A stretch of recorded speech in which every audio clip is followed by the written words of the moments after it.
Hey everybody, I thought I'd do a little video audio check-in here just to catch us all up and get us on the same page since as I'd mentioned in our class the other day, I won't be able to or I won't be available for our next Monday meeting, but of course I'll be there for our last meeting, which is the Monday afterwards. So there's a lot on our plates here that I think I covered in our classroom, but again, just so you have this maybe to make sure that you're clear about everything that's coming up. So I had mentioned that one of the things we covered in this Unit 5-6 combo is the idea of like fancy technology, or really that big question about how much outside of Blackboard or how kind of esoteric within Blackboard you want to get in terms of what tools you want to use.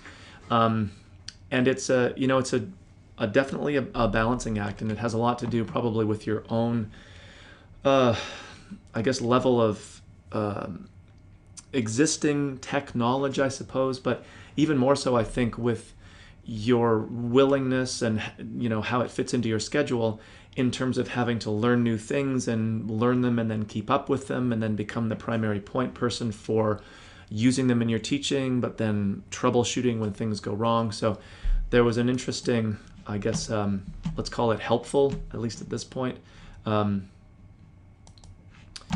of glitch in the Blackboard system, where one of the things that I like to use, whether it's in a hybrid course to either provide material or to re-provide material, that I've covered in class, or especially in online courses, is to provide these PowerPoints, and you'll notice it shows up here, which it didn't just the other day, that I like here, because it's not just a PowerPoint file that then students have to download and they have the file and then they need the software to run the file.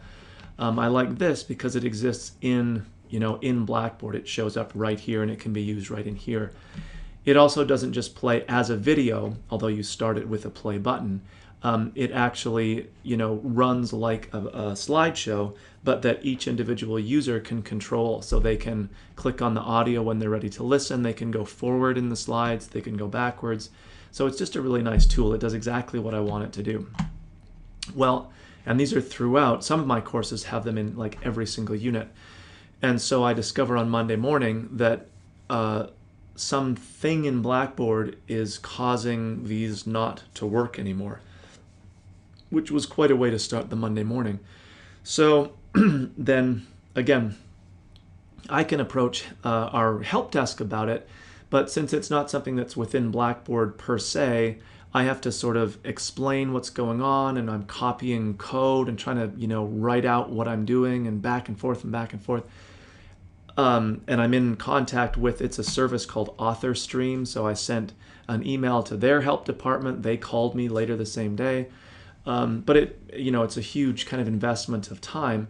And luckily they work now, but there's nothing to say that maybe they just stop working, or you have to go from the free usage of the thing to the paid usage of the thing, which I thought I was going to have to do for this.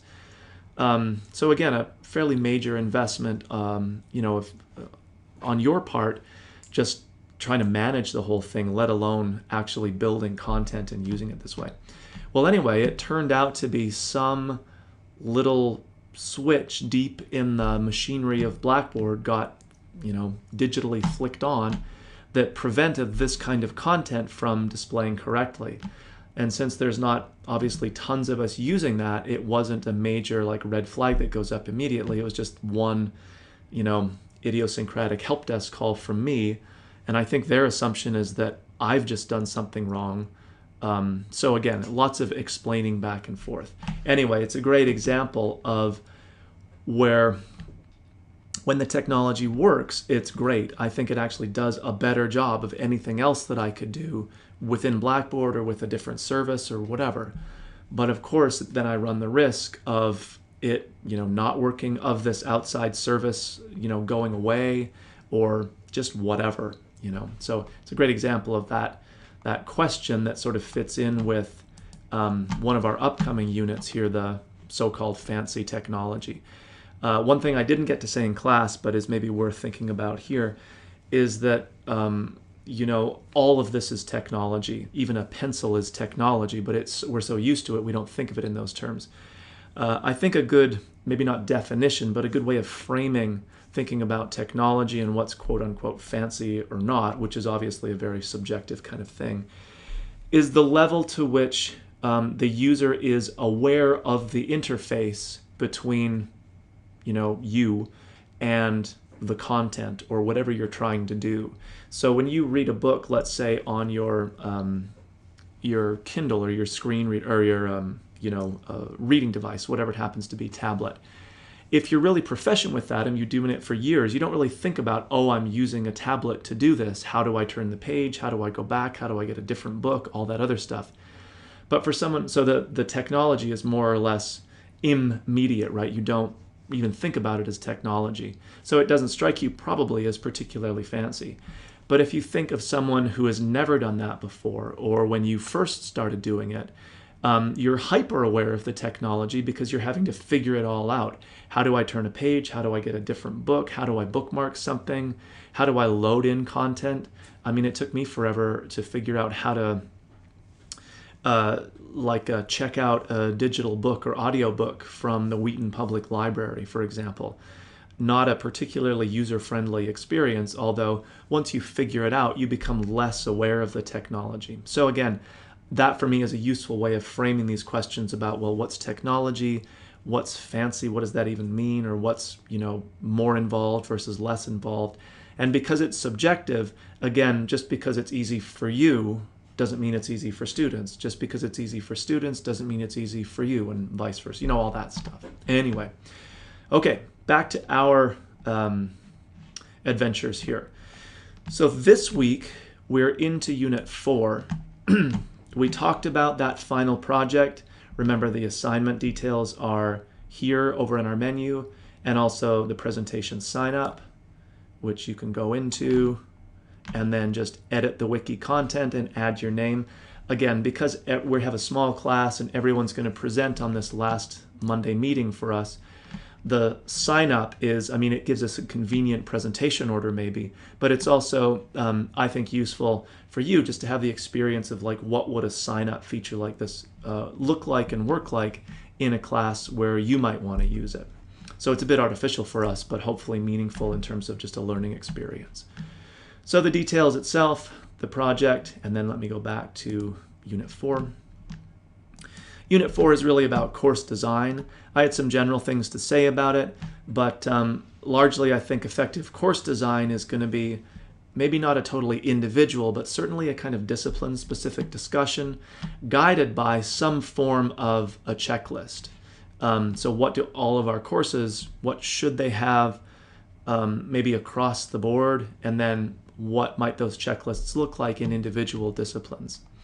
So the assignment is really to investigate, and there's some examples here, the many different kinds of checklists or rubrics or whatever you want to call them that are out there. Some are completely focused on online, others are more adaptable maybe, some are exhaustive and exhausting, others are maybe not quite as developed as what we need. So again, my suggestion for us institutionally would never be to just adopt one of these wholesale, but to develop something for us to use in-house that would, you know, create some consistency across the college, and then also be adaptable within specific disciplines or sub-disciplines or whatever, you know, group would make sense. So that's Unit 4, and then we would have our Monday meeting, right? But I'll be out of town, so we won't really have a chance to debrief on any of that stuff, except virtually. And then I'm asking you to move into this combined unit of 5 and 6. So 5 is this basic question about really making yourself available, not just when you teach online, but hybrid as well, because you want to have that online presence. And there's various ways to do that, and I think one way of thinking about this very generally is, you know, what would you say? Uses and misuses maybe of ways of staying connected or not being connected. Again, some of it very individual, but as a campus, I think we'd want to have some guidelines about not making yourself so unavailable or limiting your availability that you're offering a course that's at least partially in a flexible format, but then not sort of honoring that on the teaching side of it. But anyway, we'll develop our own ideas about that. And then Unit 6 that I just mentioned, this idea of technology, and we'd looked very briefly at this in class, which is actually sort of beneficial because in some ways, oh look, even my Skype buttons are working. You see, this is something that I may have mentioned in class, but since it stopped working, whatever little button got flicked for Blackboard caused all of this to stop working. Anyway, you can look at that, but our use of VoiceThread here, I didn't really spend a lot of time explaining what it was, how to use it. I just sort of clicked my way through it. So probably on the low end of like tech orientation that you do in a class, but now I'm just going to throw you into it and hey, we'll see what happens. Maybe you'll figure it out, maybe you won't. Probably you'll try, right? I'm assuming. But at what point does it either work the way you want it to, or you just sort of get frustrated? And remember, the point here is not to force yourself to spend hours figuring it out. If you reach that kind of breaking point and just say, screw it, it's not working, it's not effective because I can't do anything with it, then that's kind of what we want to discuss in the official discussion board for the unit. So there's sort of two discussion components. One is just for the experience of the thing, and then the other is to actually discuss what that experience was. All right, which brings us then to what will be our final meeting, the Unit 7 final presentations, and really that's pretty much all there is here. There'll be an opportunity for you to provide feedback virtually here as well as in real time when people present their projects, but otherwise, that's pretty much it. So hopefully we can stay on track, even though I won't see you for a couple weeks. Obviously, if you do run into just questions or technical things, you can email me and I'll try to be in touch. Hopefully this video walks us through again what we covered in maybe a little bit of a sporadic way on Monday. But again, the final presentation, the sign up, the various units we'll continue working through. I think that about covers it. I did mention again this More Readings tab that I've opened up, which if you happen to run across an interesting article or resource or whatever, go ahead and post it here. And again, for our class purposes, we have a lot on our plate already, but it may just be interesting for you or a learning experience for you to see how this works, what it looks like, and maybe you can think about ways to deploy it in your own course. Same thing with this hybrids community.